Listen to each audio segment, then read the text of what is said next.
Independent Redistricting Commission will now come to order. It is 2013. The time is 2:09 p.m. We'll go ahead and run through roll call. Sounds like everyone's here, but Vice Chair Freeman? Here. Vice Chair Herrera? Here. Commissioner McNulty? Here. Commissioner Sturts? Here. Okay. And other folks in the room, Ray Bliskeen, our Executive Director, our Deputy Executive Director, Christina Gomez. We have our legal counsel, Joe Canefield and Mary O'Grady. And our court reporter is Michelle today. Thank you, Michelle. And anybody else I've missed? I think that's it. Okay. Okay, great. We'll go ahead and go to agenda item 1 or 2, legal advice, direction to council, discussion and possible action regarding Harris versus IRC. First part, 2, counsel for individual commissioners and ongoing lawsuits and Commissioner Sturts' request for separate counsel. 3, Leach versus IRC. 4, state legislature versus IRC. And 5, access to commission documents, including documents subject to attorney-client privilege or work product production and executive session transcripts. The commission may vote to go into executive session, which would not be open to the public, for the purpose of obtaining legal advice and providing direction to counsel. So with that, does counsel want to say anything now on any of those 5 topics?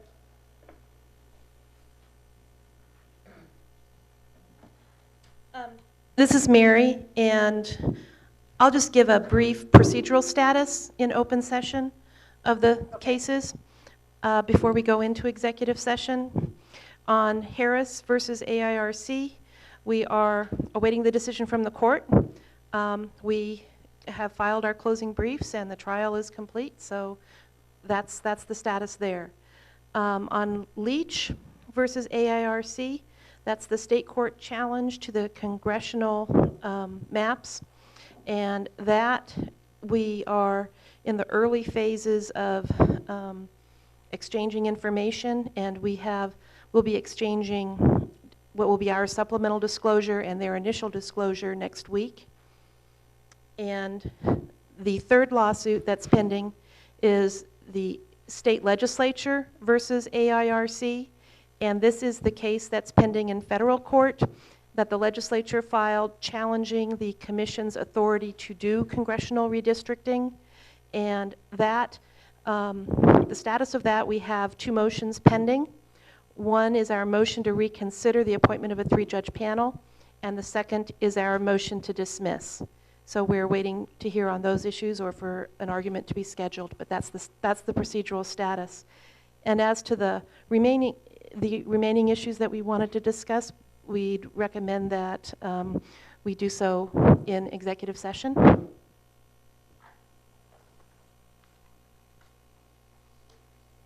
Okay, any questions from Smith? Madam Chair? Mr. Sturts? Thank you. I would like to do as much of the discussion about this agenda item in public session. I think that the public needs to know some of the reasons about why we're looking for, or why I'm looking for separate counsel, why the agendized item for access to commission documents is, I don't think that is, in my opinion, subject to attorney-client privilege, and I think that I'd like to get the public hear as much about this as they can.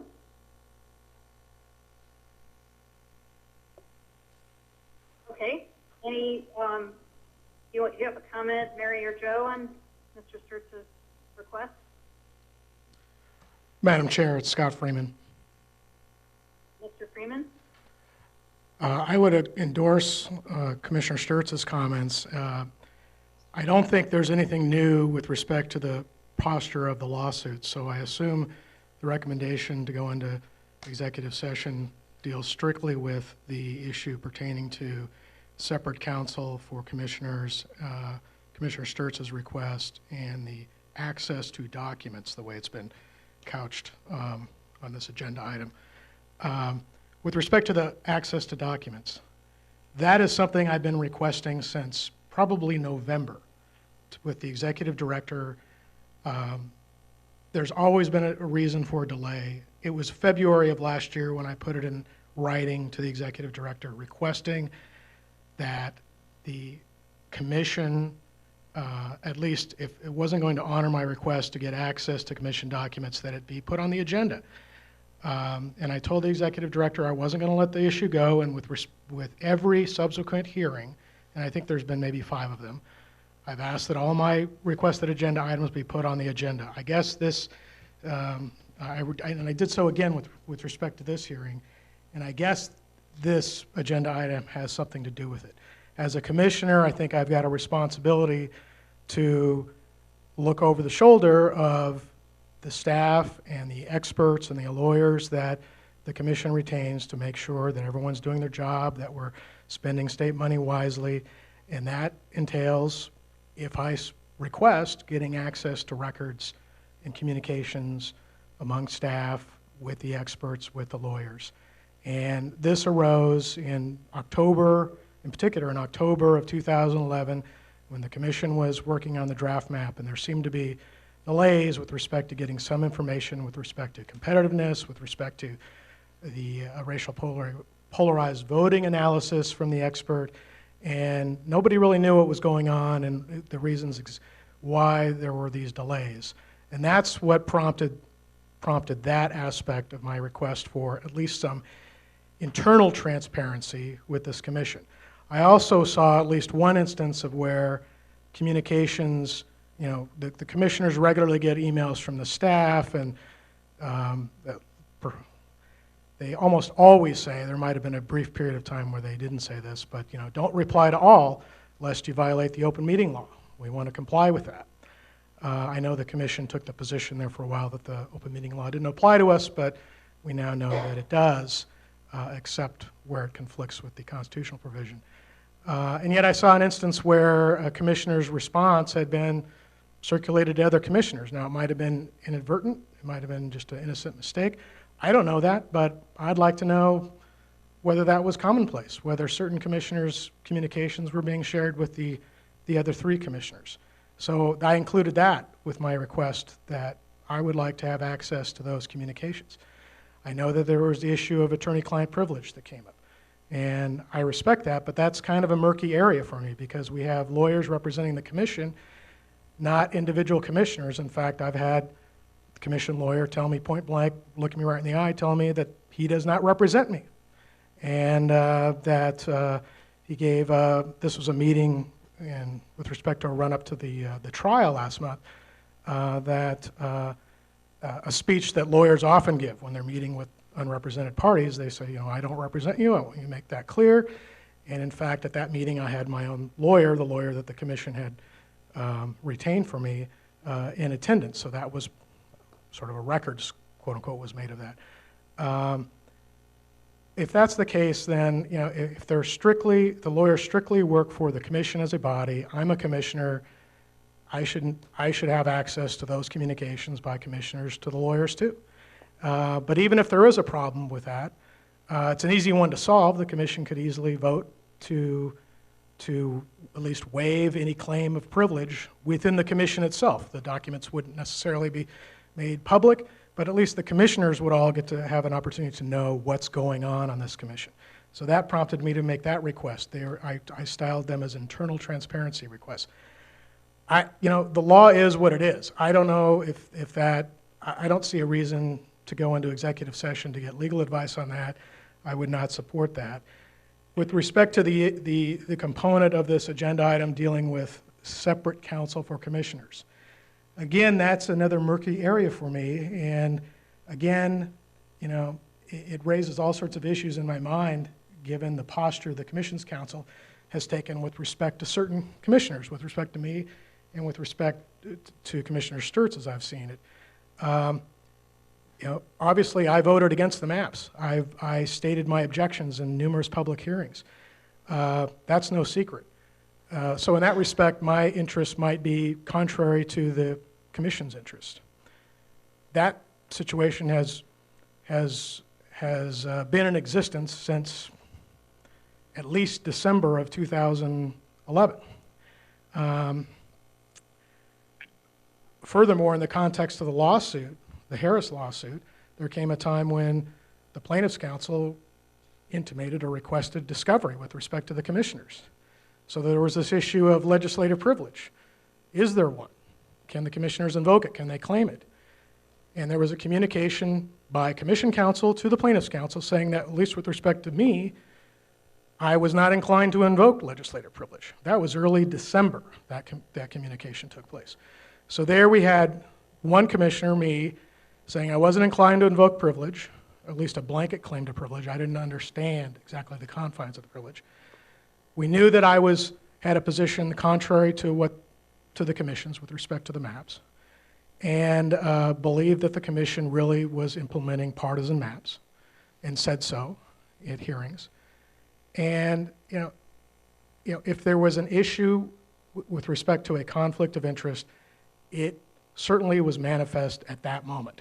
And yet, after that communication to opposing counsel, the commission took positions contrary to my interest, made representations to the court that all the commissioners had invoked privilege, and it wasn't until a hearing in January this year, when there was an oral argument, that the three-judge panel asked a lot of questions about that and said, there's a conflict of interest there. You guys can't be advising the individual commissioners on the issue of privilege. They all got to go get their own lawyers. So all of a sudden, then I got my own lawyer, and I then filed something with the court through this lawyer that the commission had retained for me that said, Commissioner Freeman does not assert a claim and has not asserted a claim to legislative privilege in this matter.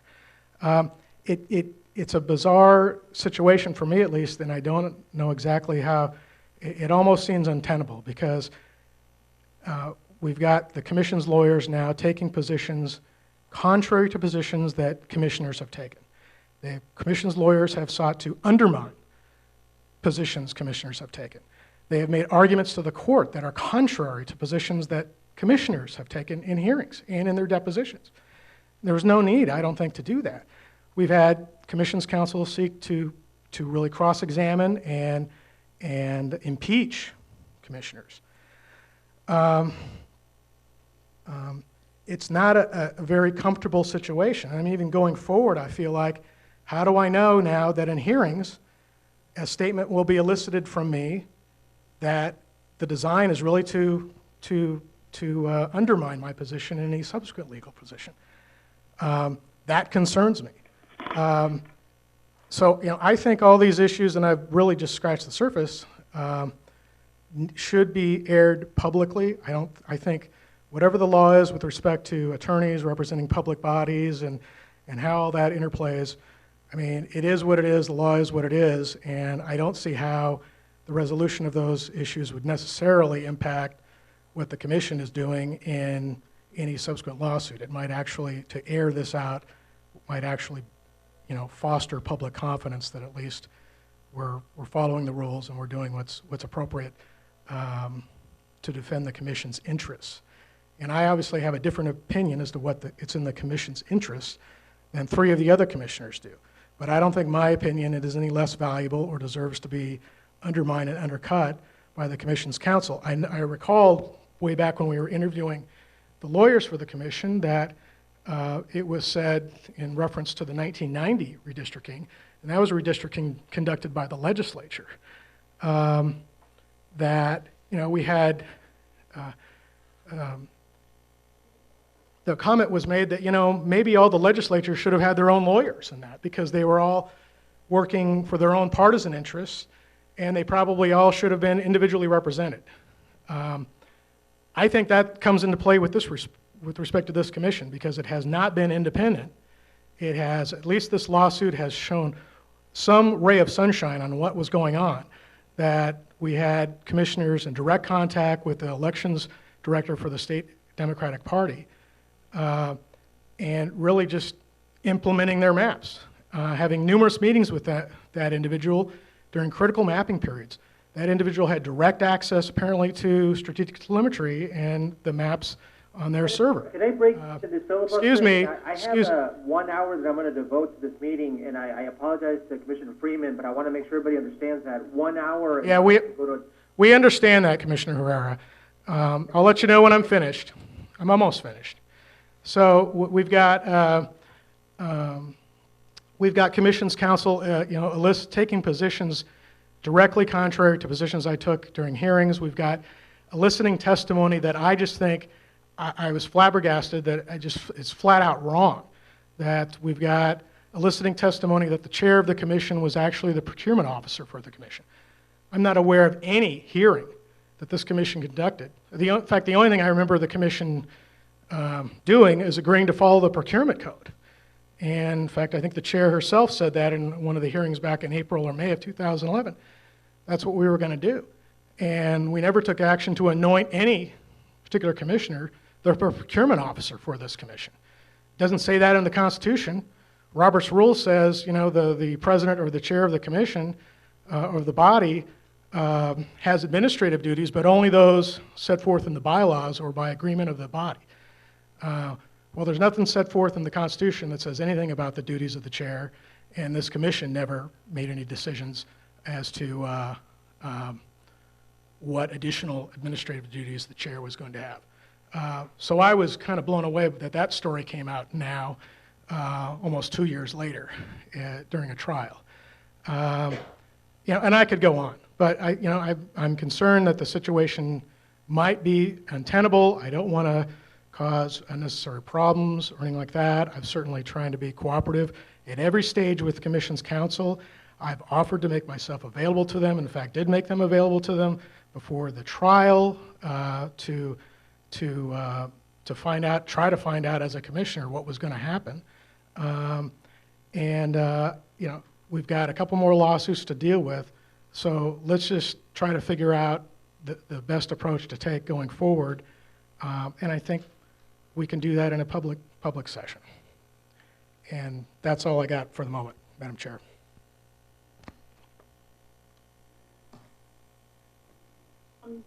Did other commissioners have comments before I ask legal counsel to talk?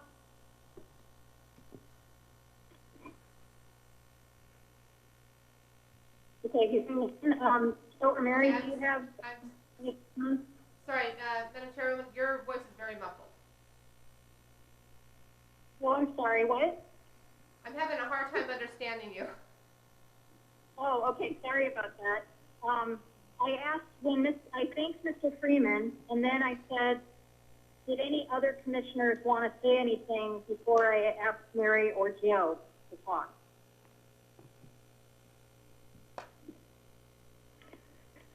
Okay, Madam Chair, go ahead, Ms. McNulty. this is Linda McNulty. I have a question for council. Can you hear me, Joe and Mary? You're coming. We can hear you real good, Linda. Okay.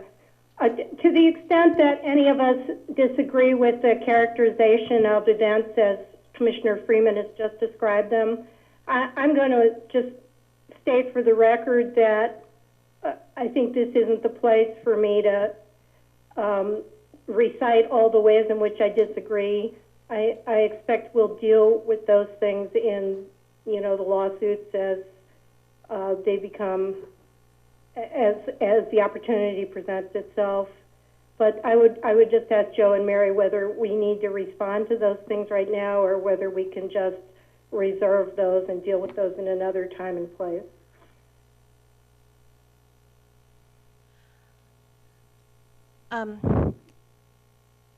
Madam Chair, Commissioner McNulty, I don't think a point-by-point response on the record right now is necessary. I think, and I don't think that the fact that commissioners don't do a point-by-point rebuttal of one another suggests that any commissioner agrees, with what Commissioner Freeman said. I don't think the record. And so we can make that clear for the record that we aren't going to, that commissioners don't need to put that on the record right now. And we can proceed with the issues. Thank you. Madam Chair, Mr. Herrera? Mr. Sturts? This is Rick Sturts. Madam Chair? In absence of the chair's response, can you hear me in Evan's house? Loud and clear. Okay. In respect to my request for separate counsel, my request for separate counsel comes really because I was at the Harris v. IRC trial. I was called out by the Commission's counsel as a hostile witness. And if their position of me as a standing commissioner is that they're considering me as a hostile witness, I cannot come to any comprehension of how they can recognize my voice and opinion as a standing commissioner with equality with the other 4 commissioners. It is not just a gray area, and I know that in the letter crafted by Mr. Chainfield, he shows that and has the opinion that there is no conflict of interest. I cannot reconcile that. And most importantly is that in the preparation for the Harris v. IRC, I'll just make a point that I happen to have never been contacted for any discussion with the Commission's counsel to ever get them to a place where they could determine what my testimony may or may not be. I find it absolutely disingenuous to believe that there isn't an agenda that is contrary to at least this commissioner's view of his role on this commission by the existing sitting legal counsel. And therefore, I cannot in any way, shape, or form determine that there is anything other than a conflict of interest. And to state otherwise by legal counsel is just, again, disingenuous.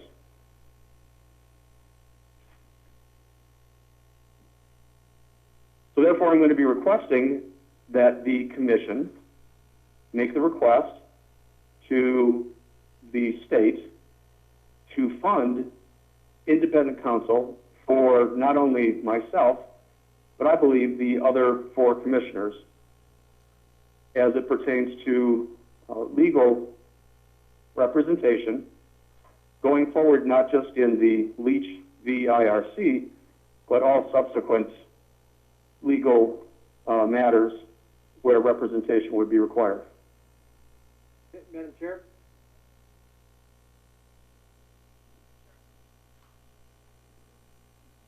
Madam Chair, this is Jose.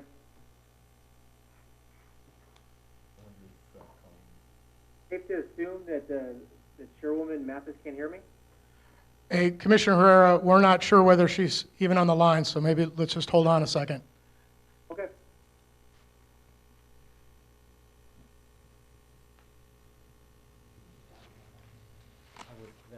Unless we lock it.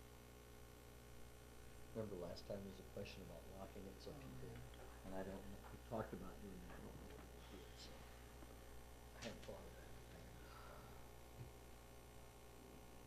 Madam Chair? This is Commissioner Sturts. In absence of the chair being available, and this is an ongoing meeting and there is no way to postpone, the vice chair should take the chair's role so that we can continue moving this meeting forward. Can you hear me? We can hear you now, Colleen. Okay, sorry. I'm sorry you couldn't hear me before, but I was on. Could you, but you couldn't hear me. Correct. We thought we had lost you.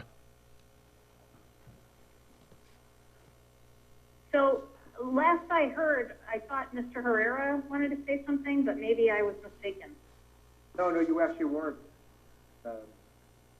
Thank you for acknowledging me. Again, I don't want, this isn't the time or place to either debate each point that both commissioners made. But if Commissioner Sturts feels really passionately that he's entitled to. Okay, I'm sorry, I'm having a hard time. Mr. Herrera, I'm having a hard time hearing you. Is this better? Yes, it is. Yeah, as I was saying, I'm not going to argue point by point the points that both Commissioner Freeman and Sturts made. But if Commissioner Sturts feels that passionately that he's entitled to his own representation for the legal action going forward, then you know what, I have no problem with it. As long as each individual commissioner is entitled to their own attorney as well, and if they want to make a vote motion for that, I'm happy to support it. That's not what I want, but I do want to move this forward, and if they feel that passionately, I would support it.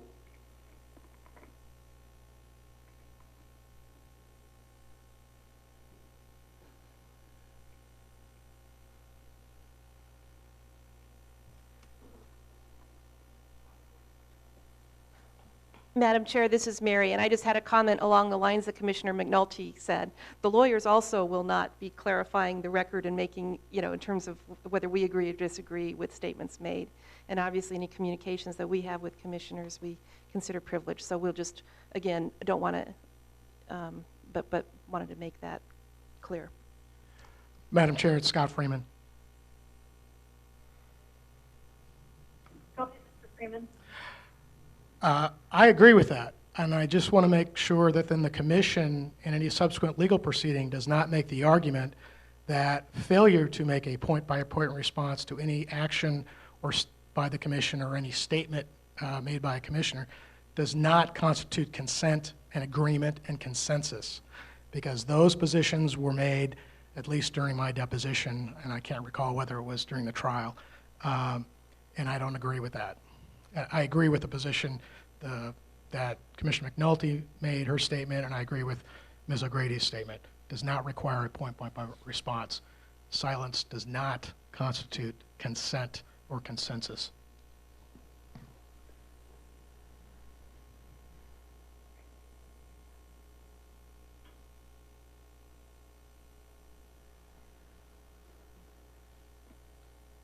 Madam Chair, this is Jose again. Go ahead, Mr. Herrera. Commissioner Sturts, if you're willing to make a motion, I would love to hear it. Madam Chair, Mr. Sturts? if the time for a motion is now,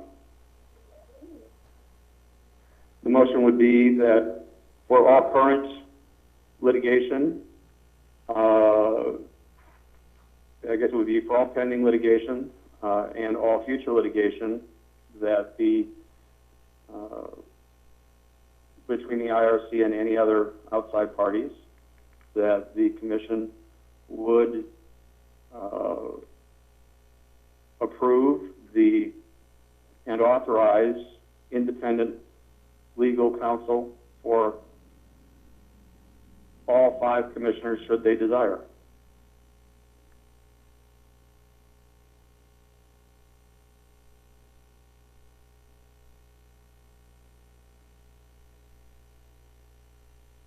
Mr. Sturts' motion.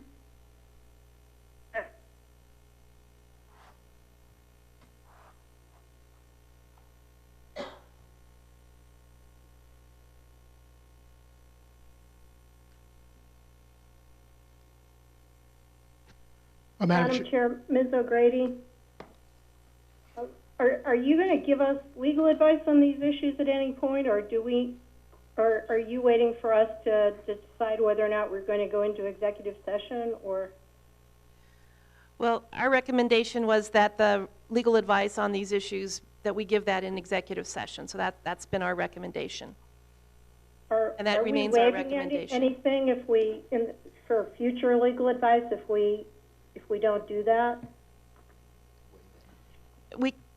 You can always seek future legal advice. So there is no waiver. I don't know. I guess we need legal advice about the legal advice. I don't have a problem with Mr.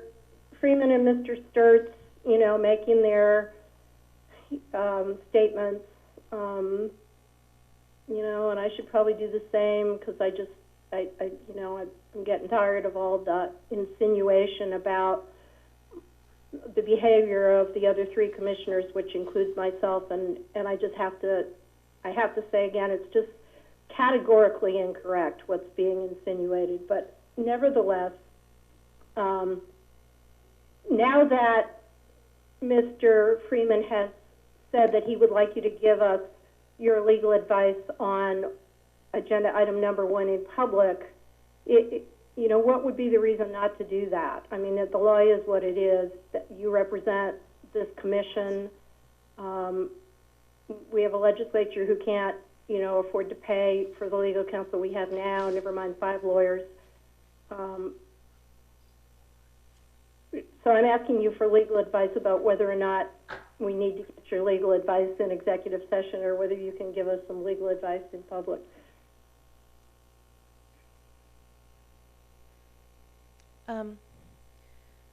Well, and I think you're talking about agenda item 2, counsel for individual commissioners. Yeah.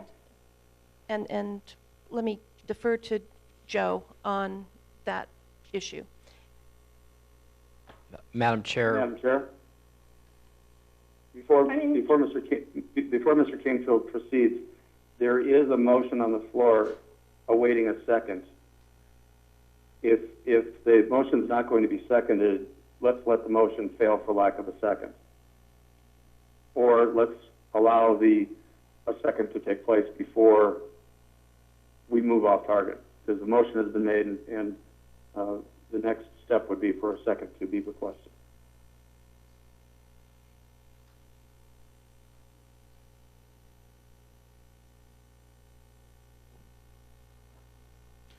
Madam Chair, it's Scott Freeman.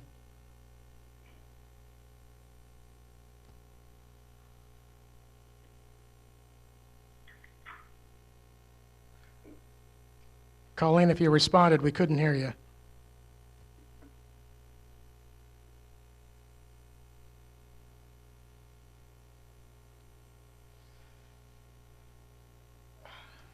Mr. Freeman? Okay. I just want to make sure I understand the motion. It is that to authorize any commissioner who desires to have individual counsel with respect to ongoing litigation where they are named as a party in their official capacity, or is it broader than that? Is it narrower than that? I can't remember the verbiage.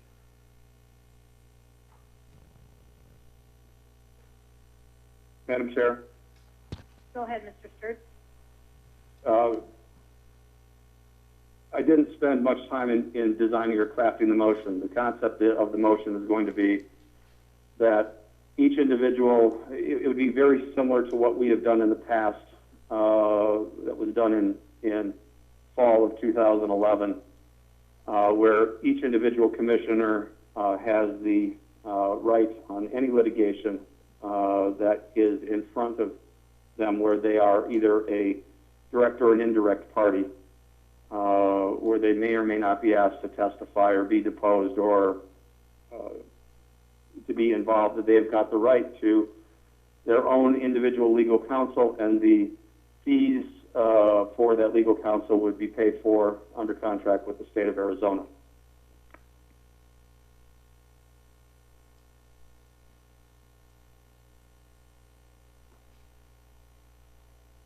Does that help clarify, Mr. Freeman? A little bit, yeah, and I guess another question is, so right now, the commission has retained individual counsel for the commissioners to give them legal advice on issues of legislative privilege and discovery matters in Harris and in Leach. And I think it's limited to that. I take it then that the intent of the motion is to expand that authority. Well, I'm not sure. That would allow individual commissioners then to have their own lawyers retained by the commission file papers and pleadings with the court on their behalf to assert their positions, their defenses, and allegations. Is that correct? That's correct. Well, why would there be defenses if they're not parties? There aren't any defenses if people aren't defendants. Well, I think we're all still parties in our official capacities in the Leach matter. I'm not sure about the legislature's lawsuit. But again, that's just as a proxy for the commission.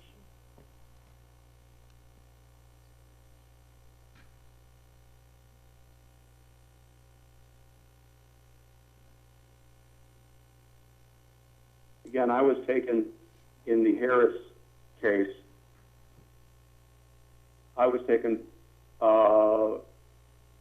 by the commissions, which is, as a commissioner, they are my counsel. I was considered by my own counsel as hostile to derive testimony of which they had never, ever interviewed me, discussed with me anything about the Harris case leading up to this, unlike what had been done with other commissioners. So I take great umbrance to the concept of requiring some level of independence, as I do not believe for a millisecond that there is independence in this representation for this Independent Redistricting Commission. So I'm pleased that Commissioner Herrera is going to support this motion, and we just want to, in my opinion, make sure that we as individual commissioners working for a single body to benefit the entire body.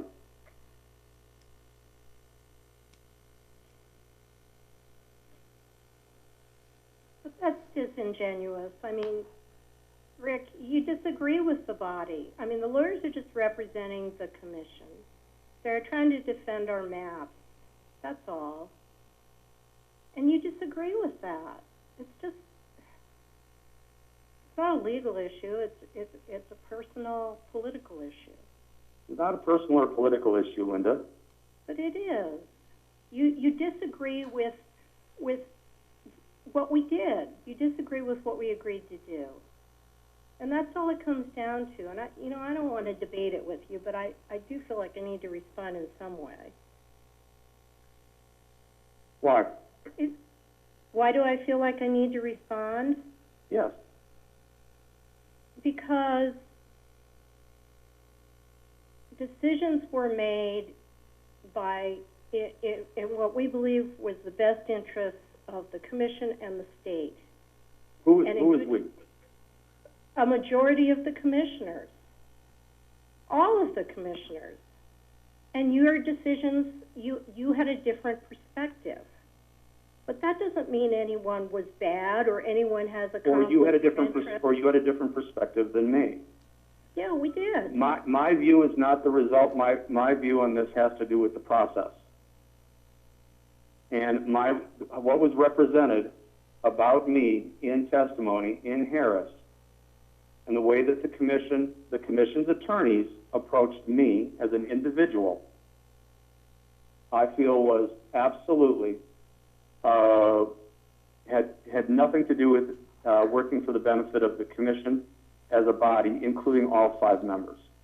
Well, that's how I feel if they're representing 3 members, if this legal team is only representing the majority, then Linda, I agree with you completely, because that is the appearances that they've given. That is how they assisted to couch testimony during this trial. They assisted to couch testimony during depositions, and they're representing the majority. I had no participation at all with my own, quote unquote, commissioner's legal counsel. So I don't believe it's disingenuous. I think that it's real. And I think that the public needs to know that what we have is that we've got 2 very high-powered legal firms working together with the perceived majority on this. And I believe that the result of the maps are whatever the results of the maps are. My issue had to do, and currently it still has to do, with the process. And I still believe that there were things during that were in the process that we could have all done better. But no one asked that question. When I was asked at trial, Linda, about you, I got the highest level of respect for you. The highest level of respect. I thought that our interplay was fantastic. I thought that we worked extremely well together. But to be brought up at this Harris case, and even referred to in a letter from Joe Canfield saying that this was a personal issue, this isn't a personal issue. They had no idea what I was going to testify. They had no knowledge at all because they never asked me. My own attorneys, as a sitting commissioner, never contacted me to find out what was going to take place at this Harris trial. So therefore, I don't believe that they're looking out for the benefit of the body, that they're looking out for the benefit of the majority. And I happen to not be in that majority. Well, all I can say is that it's a difficult situation because I feel the same way that you do about the high-powered attorneys that are being paid by the Republican Party and Republican interests who are impugning me. And it just so happens that it's not the majority in the commission, but it's the same thing going the other way. It's exactly the same thing going the other way. You know, I acted in good faith. I did what I felt was best and right. I educated myself, and you guys were doing the same thing. But it's, and you know, I don't know how we get through it and we get to the end, but I do believe we need to stop calling each other bad people. We just did what we each believed was correct. We had different perspectives, but we're wasting a whole lot of money using process as an excuse to argue about our different perspectives. Madam Chair? And accusing one another of directly or indirectly, or allowing these third-party people to accuse us directly or indirectly of things that are just plain wrong.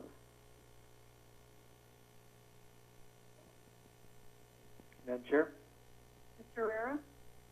Yeah, I constantly agree with with Commissioner McNulty.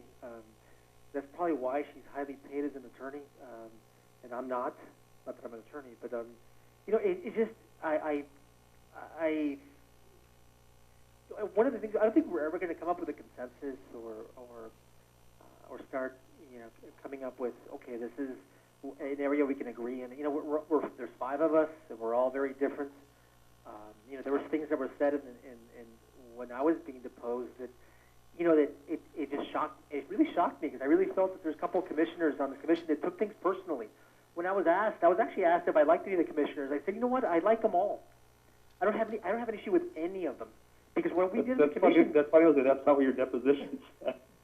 No, actually, you read it. I don't have a problem with anyone. Deposition. That's not what it said. Mr. Sturts, can I finish? I actually did not interrupt you at all, and I would appreciate if you let me talk. I didn't take things personally at all because this wasn't personal for me. This was a job that we all volunteered to do. And I never thought, oh, I'm going to agree with the Democrat, because there was times where I disagreed with Commissioner McNulty quite often.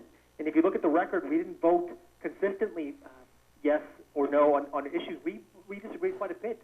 I disagreed quite a bit with the chair, and I was fine with that because this isn't personal for me. We had a job to do. But when we have commissioners that consistently label people this or that. And it's like, what did I do to these individuals for them to dislike me that much? Well, all I was doing was what I thought was best for the state, and I still think that. I still think whatever I did, however I voted, was best for the state. And and I'm not going to take that back, not at all. Nothing I did I regret because I said the right thing. But I want to move forward because the maps, we keep forgetting that these maps were approved on the first try, and it never happened before. And it was completely ignored. And we did a damn good job. And all we can focus on, and all we focused on, has been these lawsuits by our own state. And I'm like, we did a huge thing here, never been done before. Even when the old legislators were doing these maps, had never been approved in the first try. And you know what? We need to pat ourselves on the back. We've actually never had time to do that because we've been arguing, bickering, spending government money that I'm opposed to. But you know what? If these two attorneys, these two commissioners want their own legal counsel going forward, let's vote on that. Let's move forward, and let's keep waiting. If they want to waste government state money that we don't have, okay. I don't like it, but I want to move forward. I want to move on with my life because I have a life. The maps are approved, done. And I have kids to look after. I have a job to do, and they're not paying me for this. I'm not being paid at all. And you know what? I thought I did my job, but it keeps going on and on and on, and I'm tired of it. I really am, because this is not fun. This is not what I signed up for. I didn't sign up for my own commissioners, my own colleagues to be calling me. I don't know what names they were calling me. They didn't sign up for that. And it is just. And again, I don't want to take things personally, and I'm doing my best not to. But you know what? We did a damn good job, and yeah, we disagreed, and we're still going to disagree. 10 years from now, guess what? We're still going to disagree, but it doesn't matter because we did our job, and we need to move forward. And that's what I want to do. I want to move forward. And whatever it takes for us to move forward today, that's what I want to do. It's exactly what I want to do because I want to end this as quickly as possible. Mr. Herrera, thank you. Just one question before Mr. Sturts talks. Mr. Herrera, do you have to leave when? Like soon? Shortly. I'll probably leave in 10 to 15 minutes. Okay, because I'm just wondering how much time we have. I mean, one idea would be to continue this, because this is needless to say, a weighty topic, and there's, these 5 subparts to this, legal advice, and maybe it needs to be broken up into separate things, and we have another meeting at some point to discuss it, because we're not going to get through this with Mr. Herrera leaving in 10 or 15 minutes. So I'm just kind of practically wondering how we... Madam Chair, I'll be brief. Just in Go ahead, response to Commissioner McNulty, the issue of representation and attacks, the Commission's attorneys from Ballard Spahr and Osborne Maladon represent the Commission and the individual commissioners in their capacity as commissioners. I have no relationship with the plaintiff's attorneys in any of these cases. Don't know them, don't know anything about them. So when I'm saying that, when the concept of your guys and their guys, I believe that Osborne, Maladon, and Ballard Spahr are our guys. And it was the way that our guys treated me that I had my issue with. And therefore, I don't believe that I can have a relationship with our guys going forward. I don't have a relationship with the plaintiffs. I wasn't taking the position, and I didn't even know what the positions were going to be of the plaintiffs. And yet I had no idea what the direction that the defendant, our guys, were going to take, because our guys never contacted me. They were believing through assumptions and through their own view of who I am. And therefore, I don't see them as being able to represent me as a commissioner going forward. So let's either second my motion and vote on it, or let's kill it for the lack of a second, please.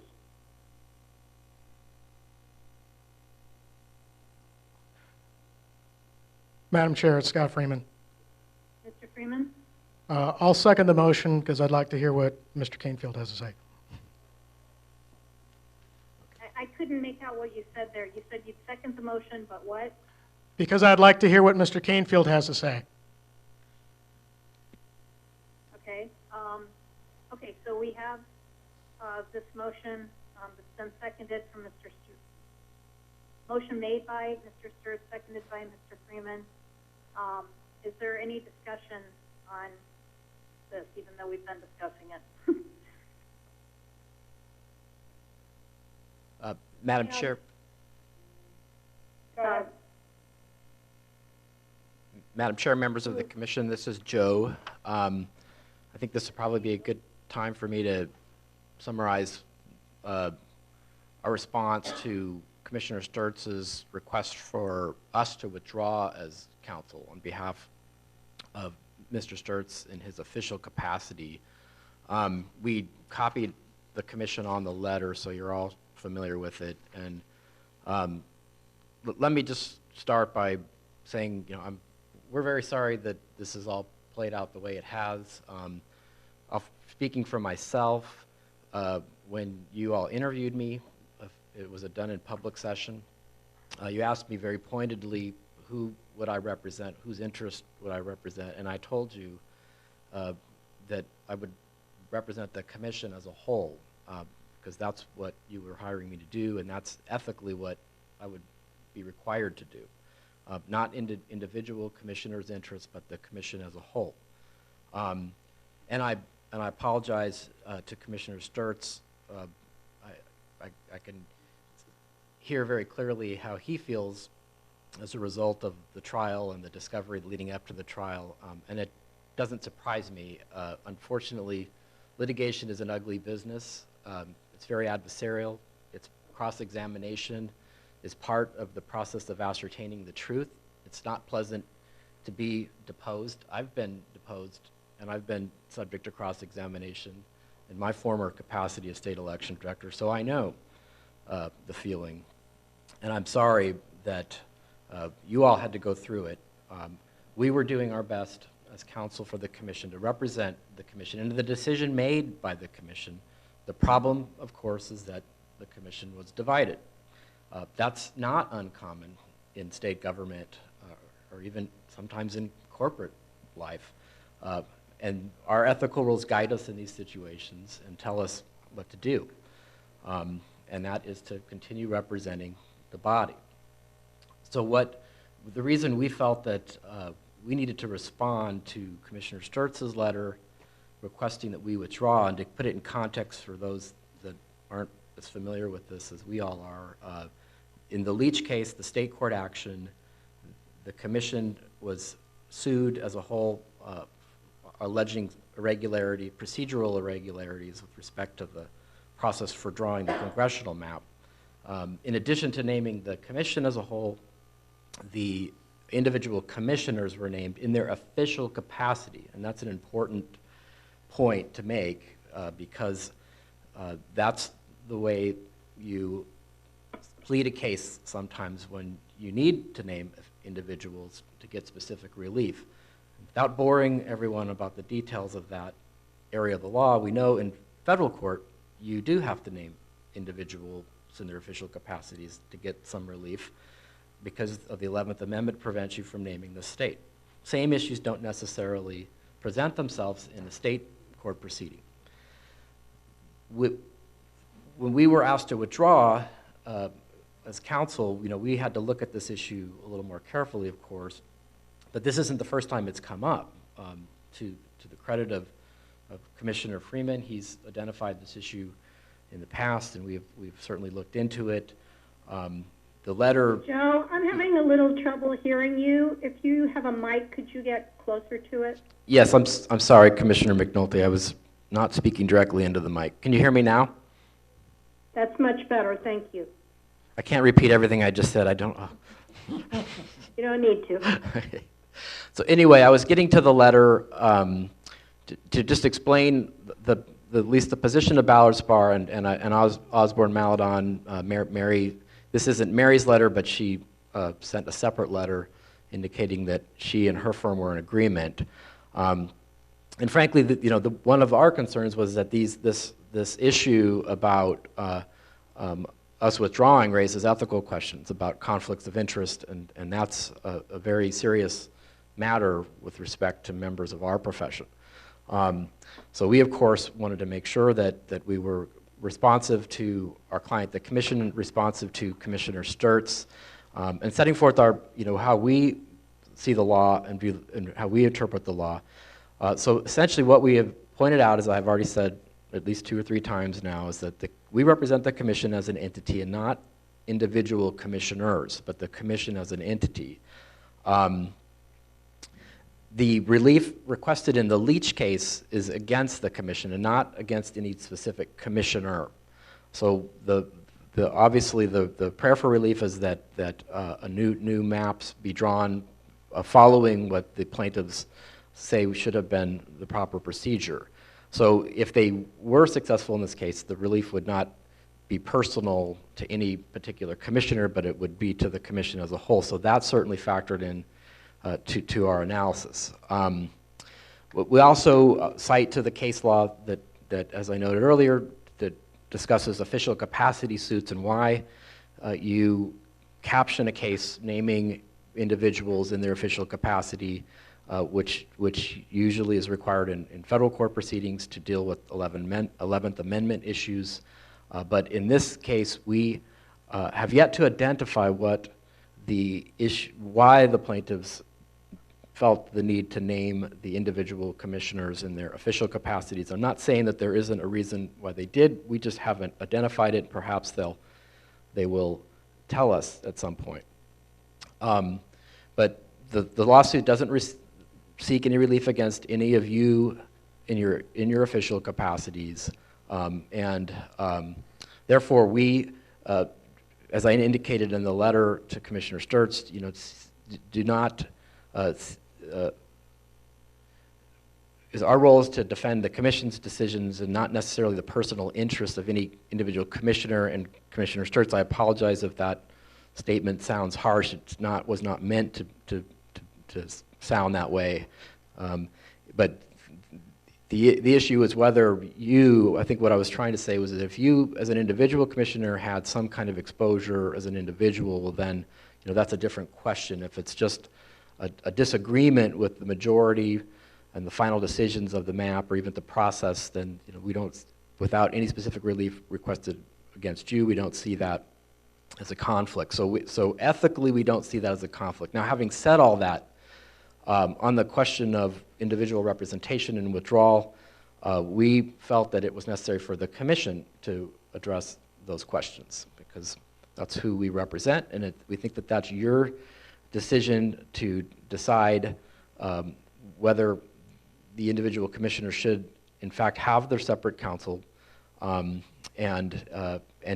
if you would directed us to withdraw as counsel for the commissioners in their official capacity, well, then we would most certainly honor that request. We have also told Commissioner Sturts that we would let the court know about this in any filings and that before the issue is resolved, but we haven't had a filing. Our next filing will be next week, and it's not even a filing, it's a disclosure exchange between counsel.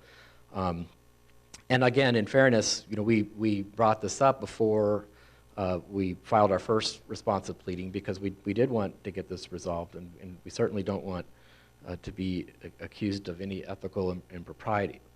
Now, on the issue of expense, we do take the position that that separate counsel for individual commissioners in their official capacity is not a justified expense for the reasons stated, in that there's no specific relief sought against the individual commissioners, with the one caveat being that there may be occasion for separate counsel for individual commissioners, and have already identified that situation with respect to privilege and waiver. And there may be other situations, conflict situations, that identify themselves where individual counsel would be appropriate at commission or state expense.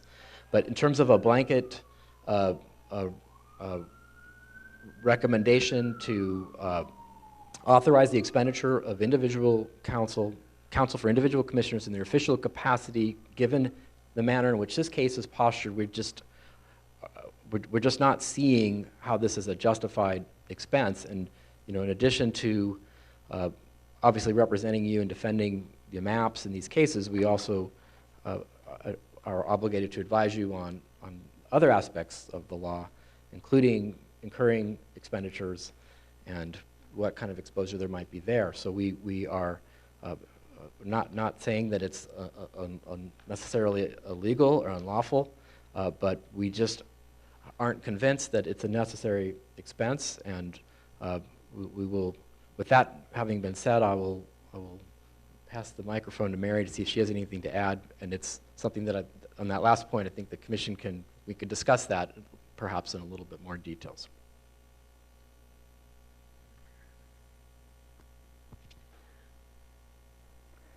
I guess my comment in terms of expense and what these separate counsel might do,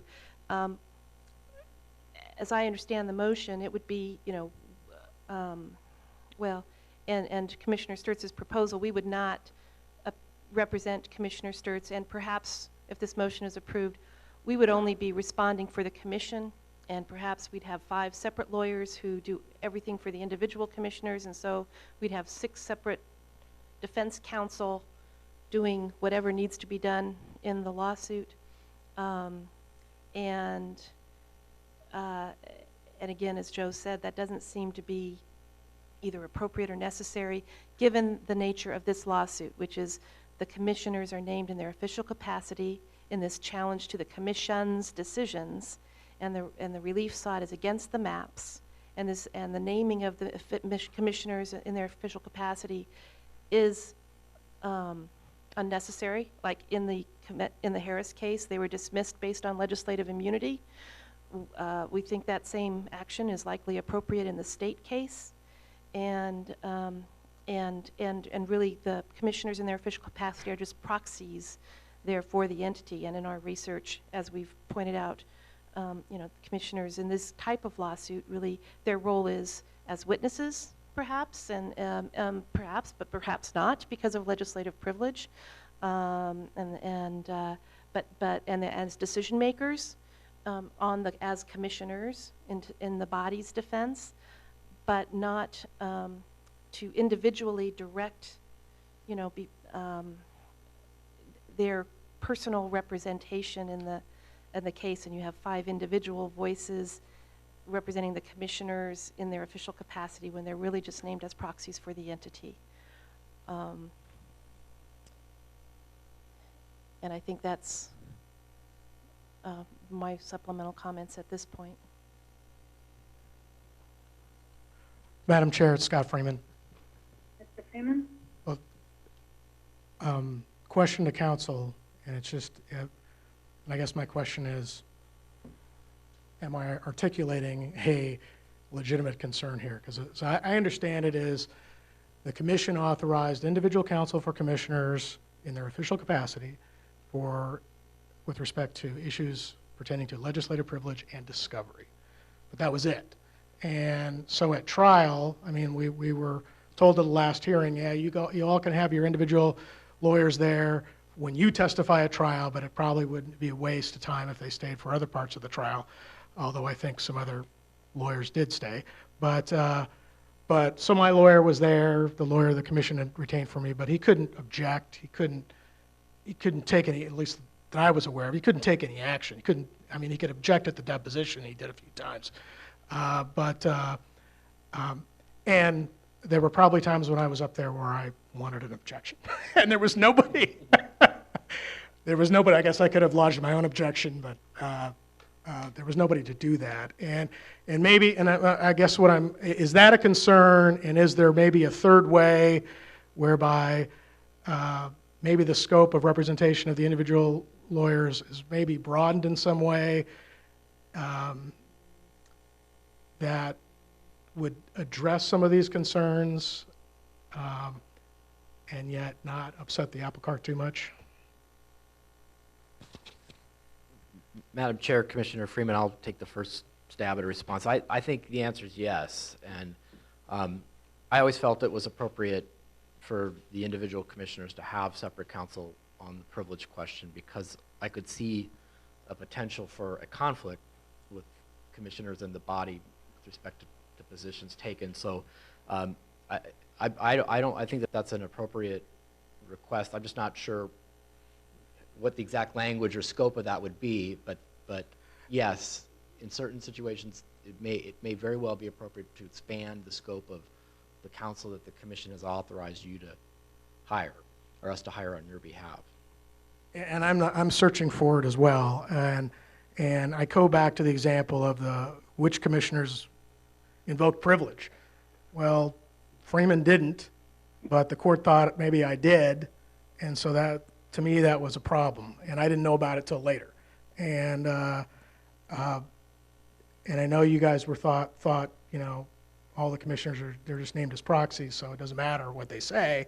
But and I don't mean to put words in your mouth, but I mean, I've got my own, I feel like I have my own duty and responsibilities, and it's to uphold the Constitution, and so I do have and I'm named, you know, I was served, you accepted service for me.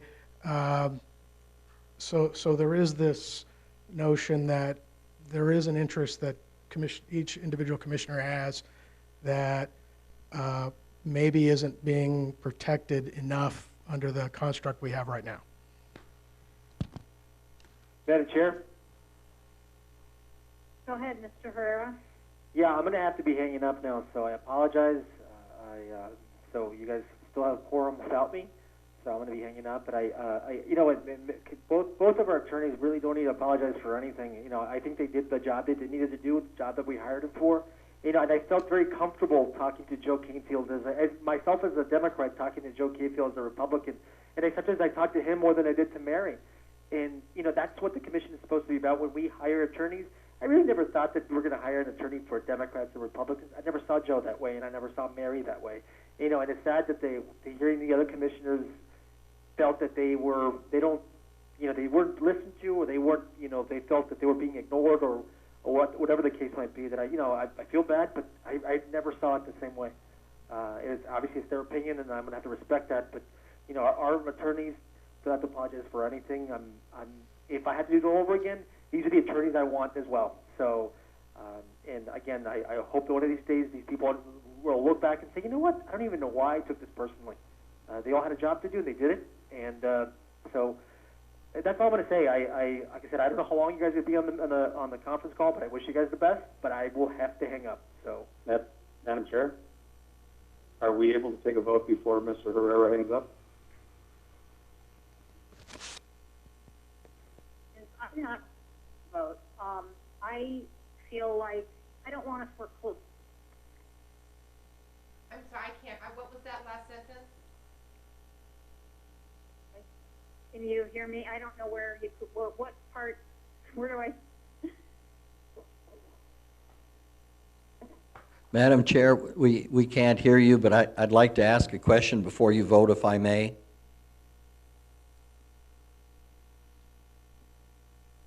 Is that Ray? Yes, it is. I'm sorry. This is Ray. I would just ask that whatever you vote, that we make sure that our attorneys feel we can pay for those services. I've just spent the last 3 months meeting with legislative leadership and talking about the amounts of money that we're spending on lawyers and defending it. And I think the legislature knows it has a constitutional responsibility, but I think we also have a legal responsibility to not ask staff to be paying invoices unless we know that they legally can be paid. And I heard something in Joe's comments that raised a question whether such a broad-ended motion as was made, whether or not that would be legal. I don't want to put words in his mouth, but since I'm the one that proves, or Christina, the invoices, I want to make sure that I'm in a position where I can do that and not have to come back to you. Okay, can you guys hear me? Yes. yeah. Is Mr. Swan Is Mr. Who? Herrera? I'm sorry, I didn't hear you. Yes, I am. Yes. Okay, good. So I was going to say, with regard to taking a vote before you depart, I would prefer if we could postpone a vote on this motion. Is somebody talking? Can you guys hear me? I can hear you. I know, I can hear everybody that's dialing in. I can hear Mr. Sturts and Ms. McNulty super well, but I can't hear Evans House very well. Can Evans House hear me? Evans House can hear you. We're just being quiet. Okay. You guys stay quiet. I would prefer we not take a vote on Mr. Sturts' motion that's been seconded by Mr. Freeman right away, before Mr. Herrera gets off the phone. I don't want to foreclose the option of having any commissioner getting individual counsel at all, but I also am not ready to authorize us lawyering up and spending a whole bunch more money on individual counsel when we have counsel representing all 5 commissioners right now. So I see both sides of this, and I have my own issues too that I feel need to be represented individually, and I felt that before as well. So I guess I'd like to, if possible, have some more time to think about this before we actually vote today. But I'm one commissioner. If there's already a group of you that are ready to go and vote, and I can abstain. Madam Chair, Mr. Herrera? if you would like to postpone the vote, when would we be voting on it then? At what meeting? Well, yeah, that's a good question. We would need to obviously notice another meeting. And I know it's very difficult for us all to get together. But that would be my preferred route. And Madam Chair? Mr. Herrera? How would it be different if we were to, what would be different if we were to postpone the vote? So let's just say we met 2 weeks from now, or maybe a week from now. What would be different then than it is now? I just need to think about it for my own self, because I'm not ready to vote on this right now. But if others are and want to go ahead, we can do that.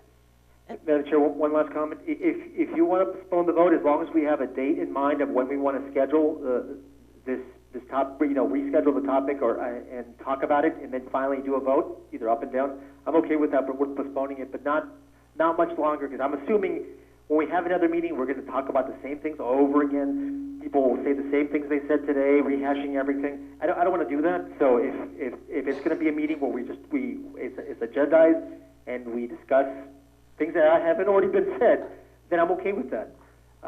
But I don't want to prolong it and then go through the whole thing over again. I mean, we've been on the phone for almost an hour and a half, and it hasn't been, to me, as productive as it could have been. I agree. Madam Chair, Mr. Sturts?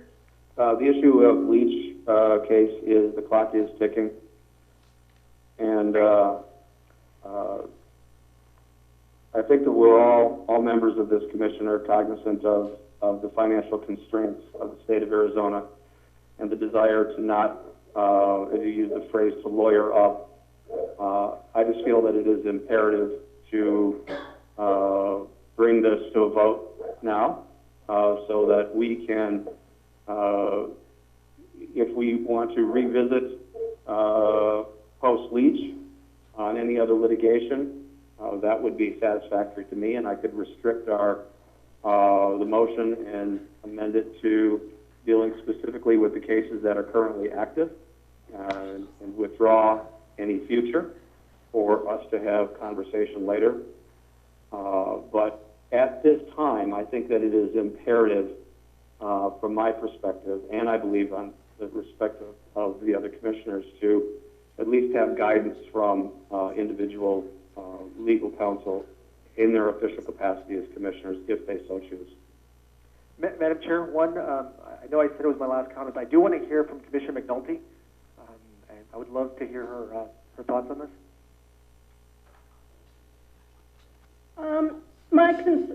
Thank you, Mr. Herrera. My concern is that the legislature is concerned about funding council right now, and I don't want to put ourselves in a position where we have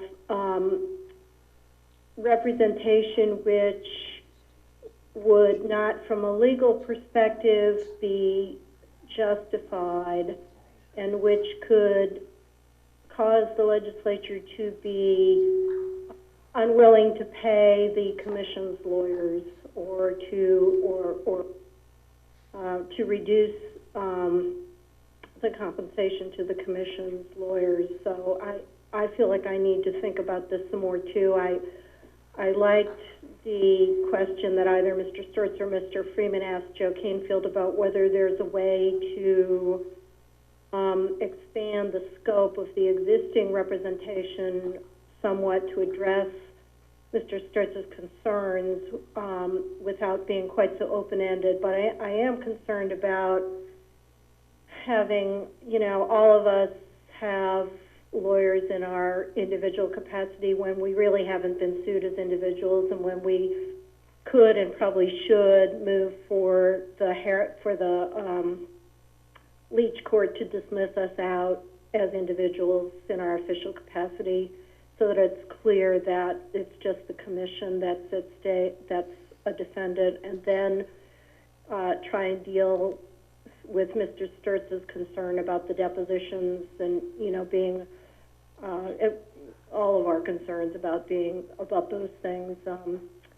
in a narrower way. I guess we don't yet know in Leach whether we're going to waive executive legislative privilege, and, you know, whether we will be deposed, and I wonder whether this decision should await a little better sense of all of that. Madam Chair? Mr. Herrera? Now, if we decide to postpone it, when would be the soonest day we can schedule this meeting to discuss whatever hasn't been discussed, questions that have been brought that have come up since this discussion? When would be the soonest date and time we can schedule this the next meeting? 48 hours from now. But I don't know if everyone's available. So we would have to, you know, poll everybody and ask, you know, when folks are available. You know, I want to be as accommodating as possible, but I also want to. I understand the concerns from the other two commissioners that want to delay the vote. I do understand that, and so if the vote it needs to be delayed to accommodate everyone, or at least the other two, I'm okay with that as long as it's scheduled as soon as possible, whether it be maybe Tuesday or Monday. I don't know if Monday I think that's plenty of time. That's my only concern, that if we decide to postpone the vote, that we schedule this as soon as possible and have people think about whatever issues that arose from these conversations, that think about it, they discuss it, and then we come in the meeting, if it's Tuesday, we talk about those issues and hopefully answer them, and then vote on whether or not we should proceed. Madam Chair, this is Mary. Mr. Sturtz? Quick question, and Ms. O'Grady, just bear with me because this actually pertains to you. The letter that you have delivered to me gives me the indication that you will be withdrawing as representing me as a commissioner. Is that correct? No. Madam Chair, Commissioner Sturtz.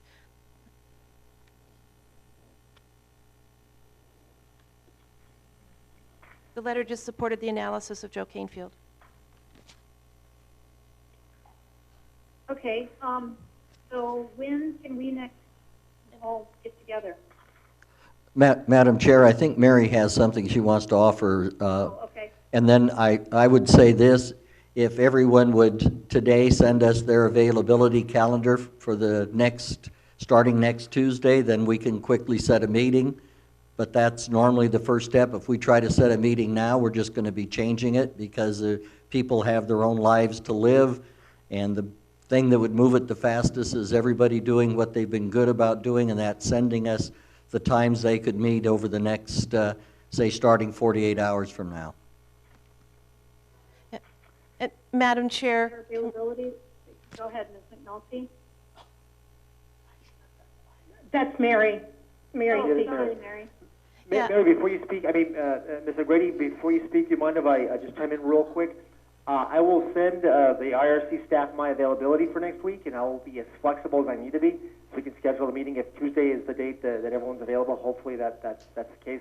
But I'll send you my availability after I hang up, and I look forward to the discussion on this topic next week. So thank you, guys. Take care. Madam Chair, this is Mary and Commissioners. Just a few points. One, I would appreciate the opportunity for an executive session on legal advice, because some of in terms of the Commission's strategy and whatever issues are going on there, because some of this is interrelated with how the Commission approaches things, and so we can talk about some of the other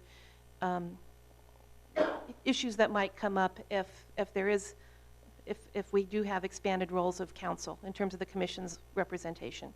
So I would like the opportunity to have that executive session. I do think it makes sense to have the budget briefing as well. And this information is helpful, so Joe and I can also think about some of the options that the commission is considering in terms of roles for council. But I would like that opportunity for an executive session on Leach before a vote is taken, and for that budget briefing. And procedurally, we do have a motion and a second on the table, so if we're going to delay the vote, not vote on those today, if there's either those are withdrawn, the second and the motion, or a motion to table that motion. Madam Chair, Mr. Sturts? since both you and Commissioner McNulty have given your opinions that you do not wish to vote on at this time, if a question was called, I know that you'd vote nay, so we'd have a stalemate. It's going to be easier for me just to table the motion and the second, so that we don't have to debate that issue again. And I would suggest that if there's any, as Mr. Canfield was describing, if there's any, you've heard our concerns. The goal is not to excessively expand the cost to the commission, but you also need to recognize the place that I was put in. I would not have made the request if I did not feel very strongly about where I am. This is not a personal issue. I'm not taking this as a personal issue, although I did use the word personal in my letter to you, and you did respond to it in such a way that you're believing that this is something that's personal and having personal feelings. It was that our legal team did not, in my opinion, approach at least this commissioner as a part of that team.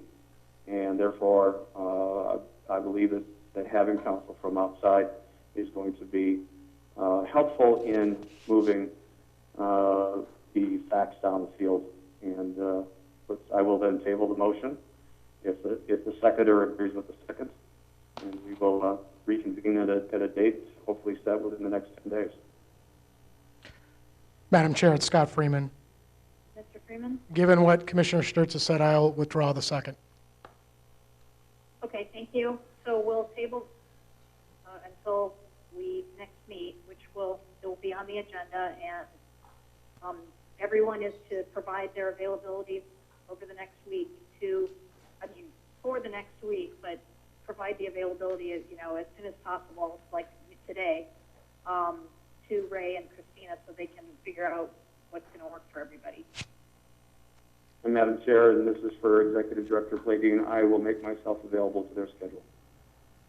Madam Chair, Commissioner Sturts, I think Lisa is sending you all an email right now so that there'd be something for you to respond to. Perfect. Anything else from any commissioner? Madam Chair, it's Scott Freeman. Mr. Freeman? Just so I'm clear, if we have a hearing next week, which we're going to try to schedule, this agenda item 2 will appear again in its entirety? I couldn't hear that. Well, at least I would request then that agenda item 2 appear on the next agenda as well, that nothing gets dropped off it. Oh, right. Otherwise, Madam Chair, we still want to be talking about documents, and we still want to be talking about things that each one of us as individual commissioners should be getting from the commission that we've asked for. A lot of these legal expenses ended up because I was asked to prepare for a trial, and I asked the commission, and the attorneys for the commission blocked me getting documents that I as a commissioner believe that I should have gotten. I want that to be talked about at our next hearing. We don't need to talk about anything else other than that, but I want to make sure that we go through the reason why I as a commissioner am not can't be privy to the work product of the commission itself. I find that not just strange, but to adequately prepare for a legal case, to not be able to review all of that data was unfair and inappropriate. And Commissioner Freeman, I'm sorry, this, again, Is that Mary? this is Mary, and Madam Chair, again, we're not responding to everything, but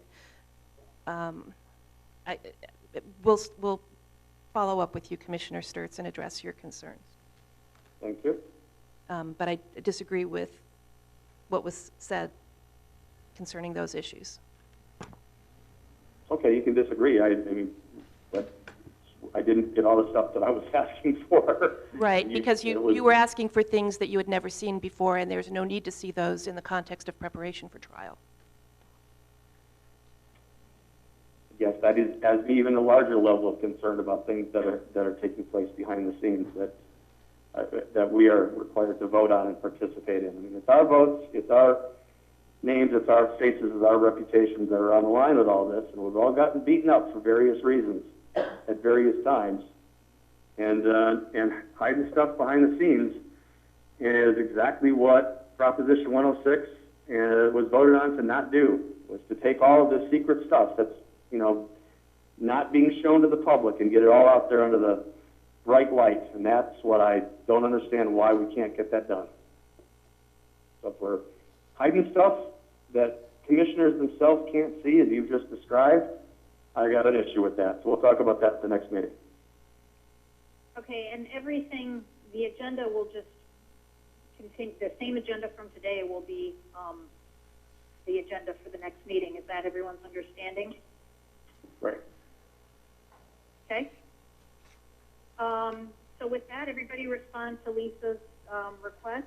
And legal counsel, did you have anything else that you wanted to say before we adjourn?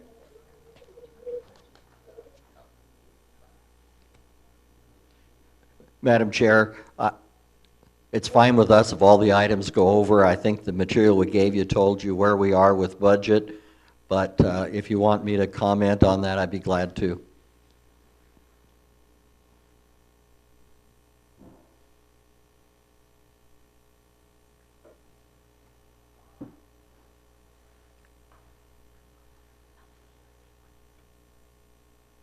I can tell that everyone's bored with the idea of talking about budget. So, Madam Chair, we're going to assume silence in this case is assent to not talking about the budget. Madam Chair, it's Scott Freeman. Mr. Freeman? Oh, Mr. Bleney or Ms. Gomez, is there anything that we need to address today that's of particular concern? No, Commissioner Freeman, Vice Chair, there's not. Thank you.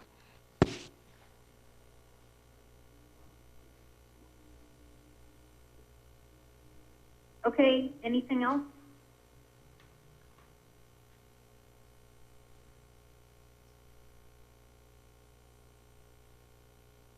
Okay, with that, this meeting is adjourned, and the time is 3:37, and we'll be together next week at some point. Thank you.